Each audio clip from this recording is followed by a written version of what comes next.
Kakadosh, Shavua Tov, Boker Tov. We are on the Masechet Yoma, Memtet Amud Aleph, 49a1.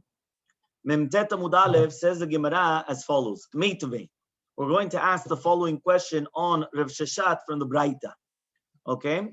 We said, Azar ve'onen, Shikor ubalmum. Whether we're talking about Azar, remember here Azar is a stranger. Okay? Azar is a stranger. The Unkelus always translates in the Torah, Azar is a Chiloni, right? Is a stranger. Yeah, a Chiloni.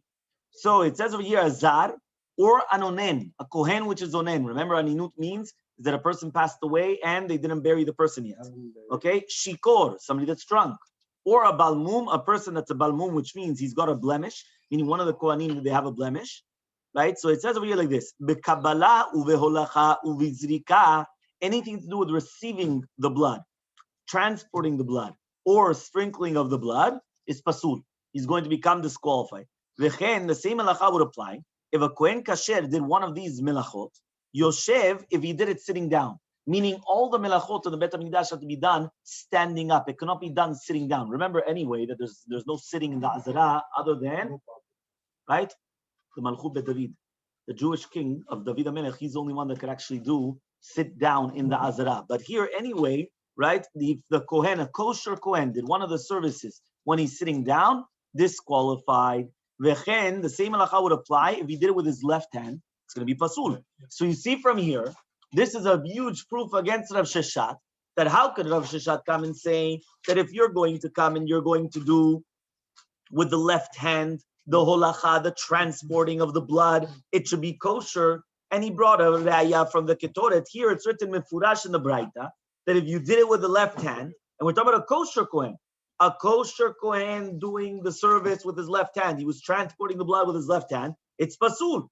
So says the Gemara, tiyufta, right? It's going to be a good refutation. It's going to be a good disproof against them.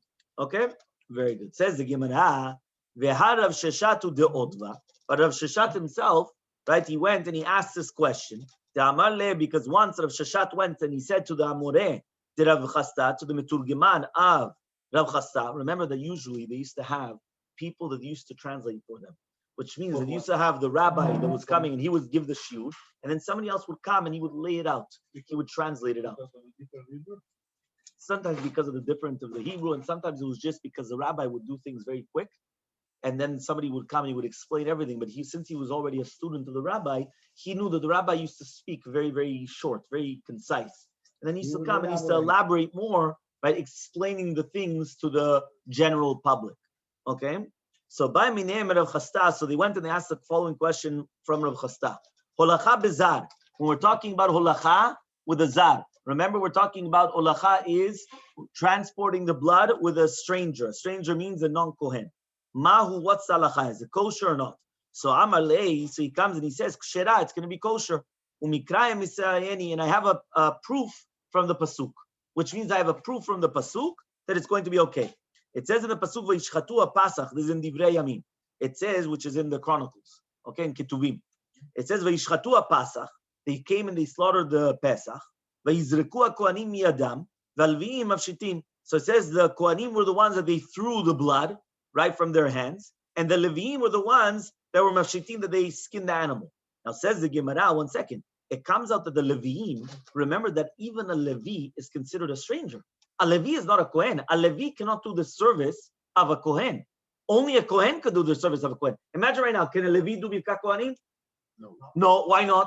Yeah, he's a Levi. Yeah, but a Levi is not a Kohen. They were the Leviim, which is a Shevet Levi, and then in the Shevet Levi were the Kohanim. So the Kohanim are special. A Levi cannot go up as a Kohen. Okay? It's always the Kohen. Okay? So then it says, yeah, we were saved this Shabbat. We were going to give a Kohen Shlishi until somebody was smart. We didn't know it was a Kohen until somebody was smart and he says, Vafal Pishu Kohen. I said, if he's a Kohen, so then he can't get the Aliyah. What's Vafal Pishu Kohen? They thought they were smart, Vafal Pishu Kohen. Yeah? Fine. So he comes now and it says as follows. So it says, is right? Like giving away his tavot? No, but he's not happy because if you call up Kohen as Shlishi and you did Kohen, Levi, Kohen, the original Kohen was disqualified. Yeah. Yeah. Okay. So Rav Shishak asked the following question. Yeah, and he I'm sorry. Why? So basically here it says now that the Levim, that they're considered strangers, they were the ones that were doing the other parts of the service. Right, which is basically the transporting of the blood and giving it over to the Kohanim to throw it. Rav Sheshat, so Rav Sheshat asked, so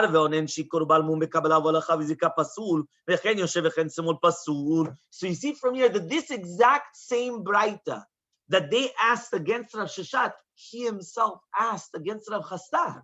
So he knew about the Braita. So how could it be that we're using the exact same medicine against him? Doesn't make sense. So says the Gemara, it was Batar de Shama Hadar Otva. He says, no. After he heard of it, that's when he asked it. But it could be that he didn't hear of it beforehand. So at the beginning, he wanted to say that if you did it with the left hand, you're going to be kosher. Just like if it was a Zad did it with, he was going to be kosher. They asked the question against him and he retracted. Now that he retracted, he's going to ask the same question against Rav Chasta. So says the Gemara, Rav Chasta kra kama. One second, Rav Chasta brought a pasuk. So it's mashma that he had a pasuk, which means Chazaku Baruch, you brought a Braita. Braita is a Gemara. But if I have a Torah, a pasuk in the Torah, it doesn't even have to be from the Bible, from the Chumash, even if it's going to be from the Nevi'im or Ketuvim, from the prophets, from the Chronicle, the scriptures, not Chronicles, scriptures, I think it is, no? So for the scriptures, right, it should be the same thing. So the answer is the Gemara, de avud ma'aseh itzteba.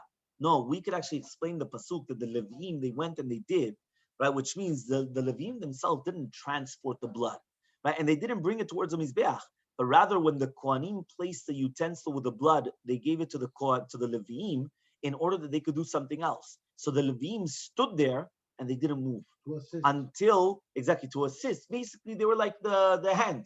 Give me a helping hand. So you give me something, but I'm not allowed to work. If I walk towards the Mizbeach, I disqualify everything because I'm a Levi. So I have to stop, stay there. I could assist by holding the things while the Kohen is doing another service. He runs back, takes it from me, and hand off. Yeah, he goes until he gets to the Mizbeach. Okay, that's what he's able to do. So Rav Papa comes down and he asks the following question: Chafan bechavero.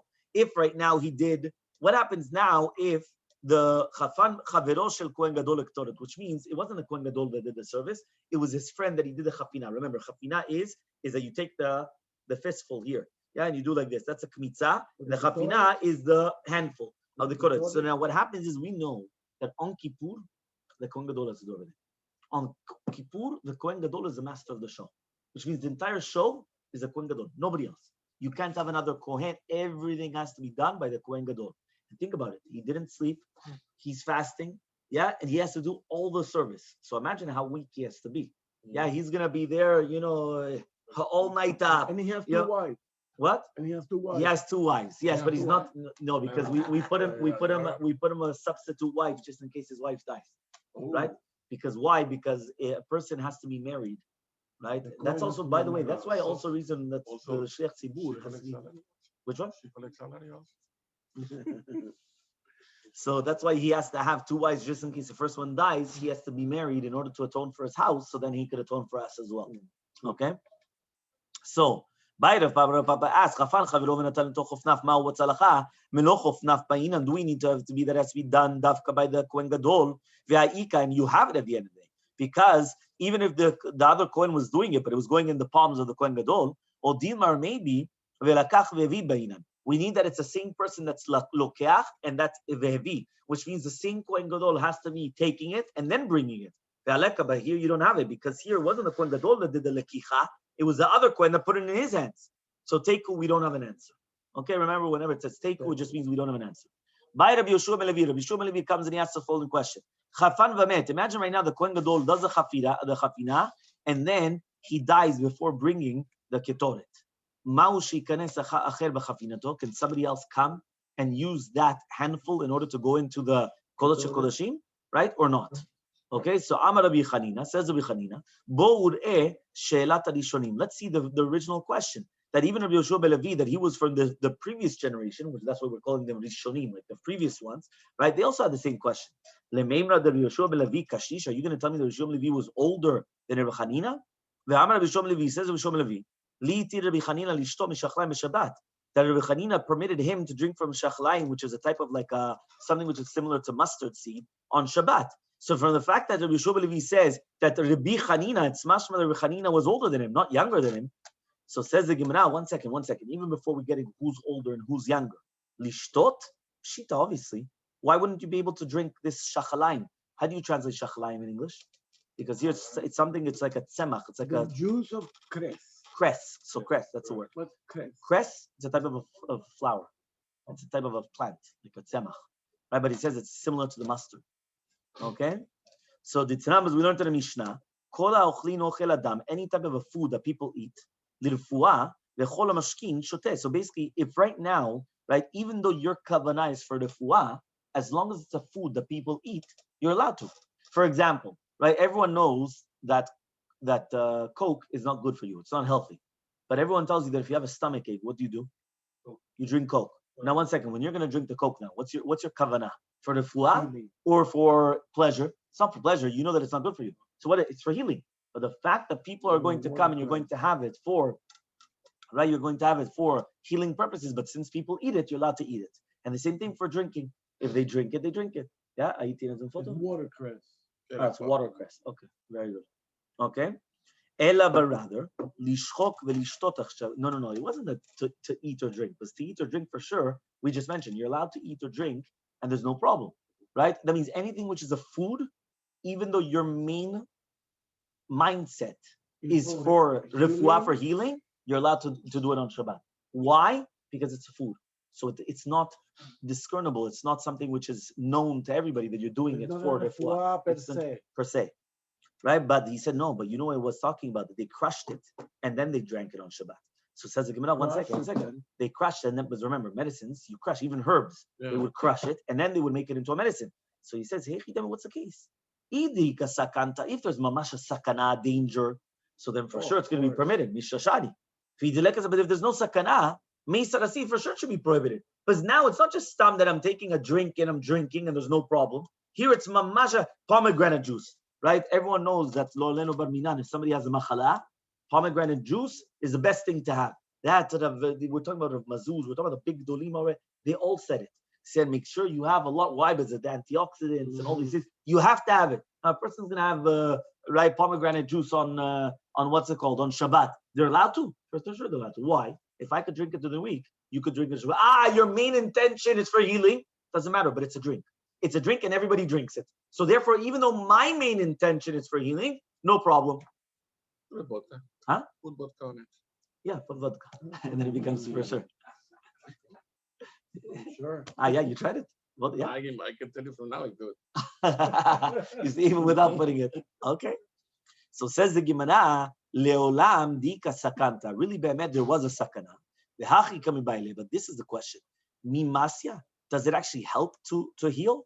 The nechul alayu shabbata to be mechalel Shabbat on it, or lo masya, or does it not heal? Velo nechul alayu Shabbat, and then if you're not going to be mechalel Shabbat on it. So that was the question, which means like this: really, be'emet, there was a sakana. So if there was a sakana, for sure he's allowed to do it. No, but what he was asking Rabbi Chanina was, does it have healing powers or not? So he asked him, does it have healing powers, and therefore I'm going to be mechalel Shabbat to prepare it, or doesn't have healing powers, and therefore I'm not going to be mechalel Shabbat to prepare it? So says the Gemara, Umayshna Rabbi Chanina. So why did he specifically ask Rabbi Chanina and not ask a doctor? Right? Why are you asking the rabbi? Ask a doctor. So answers the Gemara, Mishum de Baki berefuotu. There are certain rabbis that they're experts in medicine.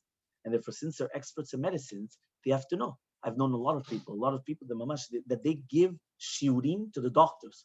There's a professor, but he's a very big rabbi. I forgot his name now. He's the one of the Mishvat of Rahab. There's a few of them that they come from Sharet Tzedek, of Eretz Yisrael. And you know how many thousands of people go through the hospital there?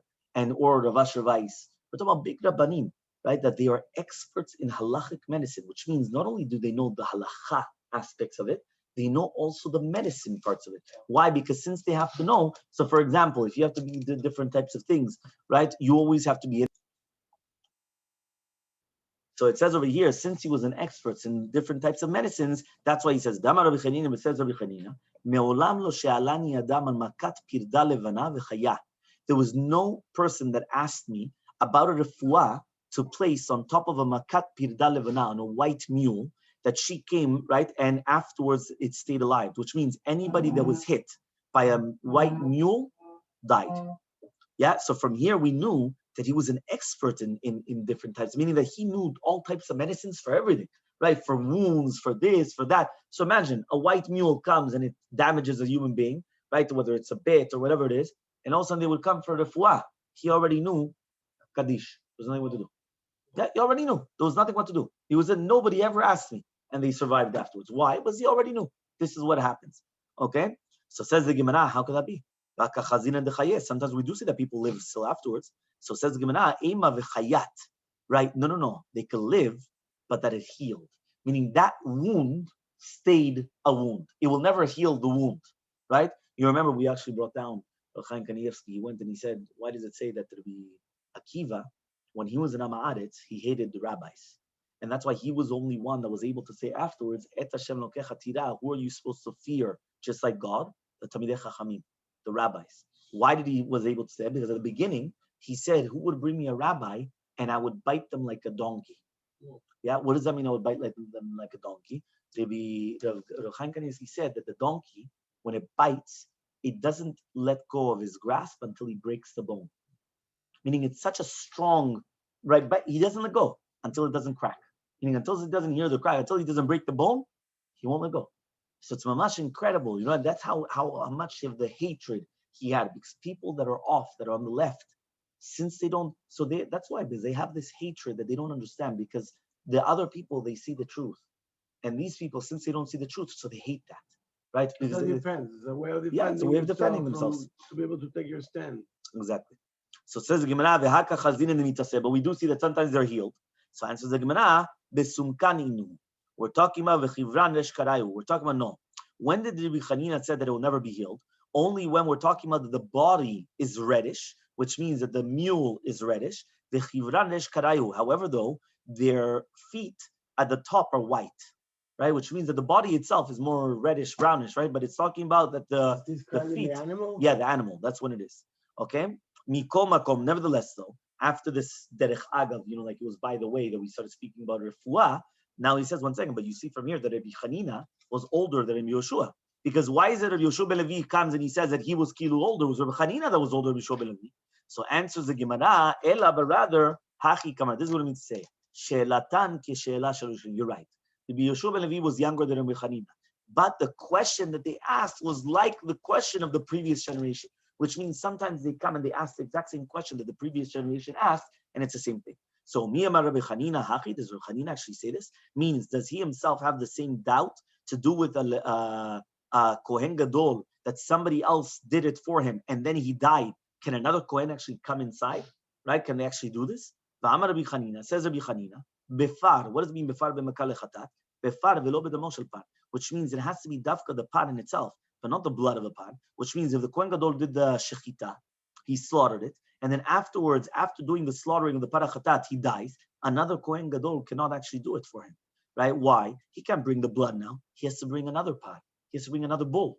So it means this Kohen Gadol cannot come. Remember, there was always a Sgan Kohen Gadol, which was a replacement of the Kohen Gadol as well. Right? Because there was many times in history, right, where the Kohen Gadol would actually die on Kippur, in the service of Kippur. Right? He would actually die. Huh? No, because of his sins. Because of his sins. Remember that Shimon HaTzadik was 40 years Kohen Gadol. If he was 40 years Kohen Gadol until the day of his death, it means that he was still Kohen Gadol when he was in his 80s. You understand? Because remember, the Kohanim, they can't do service at the age of 10, 20. You understand? They have to, so it was and still he did it. Yochanan Kohen Gadol, that he went off the derech at the end of his life. He became one of the Sadducees or whatever it was, right? He was Kohen Gadol for 80 years. So it wasn't because of weakness, but we're talking about the elderly, but rather it was because of the sins. Because of the sins, they would just die on Kippur when they were coming into the Kodesh HaKodashim. They would just drop dead. Yeah, and that's why during the second Bet HaMikdash, we said there were more than 300 Kohanim Gedolim, right? In a span of 270 something years. So imagine, that means there was one per year, like that, one per year. Just pa. Why? Because they were paying to become Kohen Gadol. They used to pay the Roman government, and the Roman government would give them the position of being Kohen Gadol. So once it was a paid job, and it wasn't because of Yirat Shamayim, they would just drop dead. Yeah, they would just die. So it says, V'amar Rabbi Chanina, and says Rabbi Chanina, Ketoret shechafna kol shechitat apar. When you have the ketoret that they took the chafina, the handful, right before the slaughtering of the par, lo asav lo klum. He didn't do anything. So hachi kama. This is what it means to say. Since we asked this question, even with the blood of the par. And according to the one that holds that it was like the first question of the previous generation. So my haviyala. So what's the maskana? Amar Papa says, he says, if they did it once and then he did it again, so then it was like his friend came in his place. Right? Because it was already a chafina already done, but if he doesn't do it, that's the question. Which means the Kohen Gadol did it, then he dropped dead. So if the next Kohen Gadol will come and do it, so then it's going to be okay. But if he didn't, so then that's the question. If he didn't do it again, and we're going to rely upon the first one that was done. Okay? So says the Gemara, Amar le Rav Huna bered Rav Yoshua Rav Papa, says Rav Yoshua to Rav Papa, Adra, but the opposite. If the second Kohen Gadol also did the chafina again, he took the handful again. So then another one cannot do it. It's impossible that the second Kohen will not do the exact same. At the end of the day, remember, everyone's palmful is not the same. So if everyone's palmful is not the same, how does it work? My palm is not as big as his palm, or not as big as your palm. They're all different palms. So how could it be that my palmful is going to be the exact same as someone else? And if he didn't do it, so then that's going to be the question. So the Baile Hubas, we ask the question. So Tashema, we're going to bring a proof. This is the midah of the handful. My love, are we not talking about just like the midah and the ketoret is on the outside, is melochofnaf, which is the handful. So too on the inside in the kodesh kodeshim is also going to be the handful. So says the no. Din mamibri bemet she'im ratza la'asot midah. Also, if you want to make a certain measure, then it's going to be okay. Inami, or if you want, you could say that it's not going to be less or more, okay? But we don't know yet. So Tashema, we're going to try to bring another proof. Now we're on Memtet Amubet 49b. Keitzad will say, how do you do it exactly? Ochezet basach, right? So you're going to come and take the bazach. The bazach is the kaf ketoret, is the ladle of the ketoret. Beroshetz beotav, with your fingertips. The Yeshomrim, and some people say b'shinav, which means that he used to hold the spoon of the ketoret either with the fingertips, means over here, yeah? Usually, how do you hold a spoon? You hold it with the entire fingers, right? With the whole, here, no. You have to hold it with the fingertips, right? Or he comes and he says, right, how? With the teeth. So how is he doing? We do it on Purim once. You don't remember? Once I think on Purim, you have to take an egg, right? And you have to run to the other side without dropping. Okay, but the egg is liquid, but now no, but it's a powder, so you have to be careful. You have to go slowly. You have to start balancing. Yeah, you have to be careful.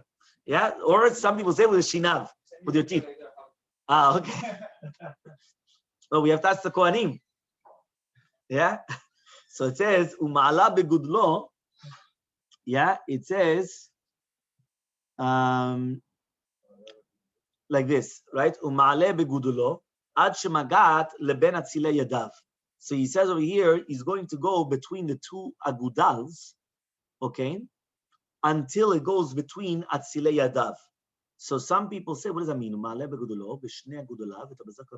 So he comes and he starts with his two gudals, with his two thumbs. He's trying to make it go towards his body until it goes to his atzile yadav, to his elbows, like the armpits, right? The armpit, right? So he says, and then he's going to put it back inside.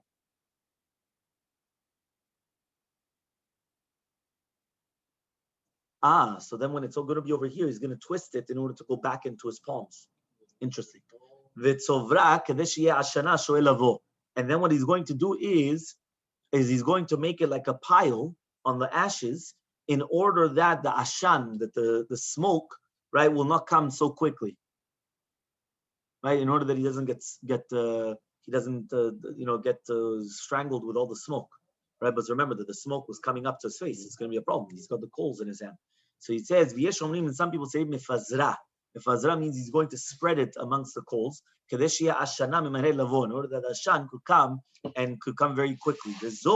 avodah kasha shebamidash. This is the avodah which is very difficult to do. You know what that is with your thing or with the teeth, and then bringing it up here, and then putting it back into the. This is a very difficult. It's not a simple service.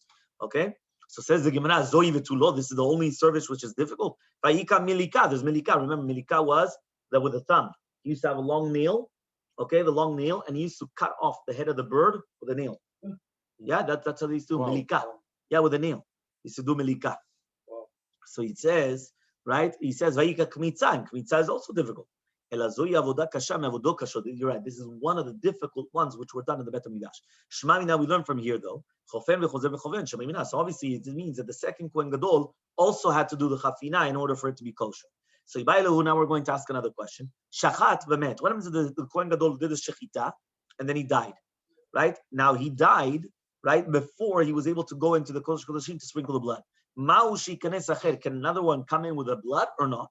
So says the Gemara, do we say befar v'afilu b'damo shel par, or dima befar v'lo damo shel par? Do we say that with befar b'makar, even with the blood of the par, or maybe it's not with the blood of the par? So therefore, Rabbi Chanina says befar v'lo b'damo shel par. Rabbi Shaki says befar v'afilu b'damo shel par. Rabbi Yami amar befar v'lo b'damo shel par. Rabbi Yitzchak amar befar v'afilu. Basically, it's a machloket. You have 2 against 2. 2 rabbis against 2 rabbis. Can the other Kohen Gadol, which is a supplement now, can he come and take it or not? Can he take the blood of it or not? Does he have to bring a new bull? So Eitvei Rabbi Yami Rabbi Yitzchak Nafka. So comes Rabbi Yami and he asks Rabbi Yitzchak Nafka, Nimnin umoshchin idehen mimenu. It's written that somebody that wants to be counted with the Korban Pesach, they're going to be counted with it, right? And then they remove their hands from it. Ad shishachet, until the shechita, which means Korban Pesach is special, that you have to have a subscription for it. Subscription for it means that if you're not subscribed for the Korban Pesach, you cannot eat from it. That means you can't just come uninvited. Everyone has to know that you're coming. Now if you're going to tell me, it has to be until they come and they sprinkle the blood. So Shane Hatam, it's different over there. It's written in the Pasuk, Miyot Miseh. Maze Miyot Miseh, Mechiyuto Deseh. That means as long as the Seh is still alive and not slaughtered. So therefore from there, it's a special Pasuk that since it says Miyot Miseh, it's Mechiyute Deseh, that as long as it's still alive, it's a different halacha. Mati Morzutra, so Morzutra comes and he asks the following question. En podin lo be'egel velo bechaya velo b'shkuta velo betrefa velo bekilayim velo bekoy ela beseh, which means there's a concept of peter chamor beseh, right? We know peter chamor beseh, the end of parashat there in parashat Bo. Anytime that you have a chamor, right? So the first one of a chamor, what do? Peter chamor. What is peter chamor? Firstborn of a chamor, you have to redeem it with a seh, with a sheep. So says the Gemara, what are you going to redeem it with? You're not allowed to redeem it with a calf. You're not allowed to redeem it with a wild animal, right? With here it says, not with a seh, which is blood, not with a wild animal, right? For example, a deer or a ram. You're not allowed to do with shchuta, which is basically an animal that already had shechita done to it.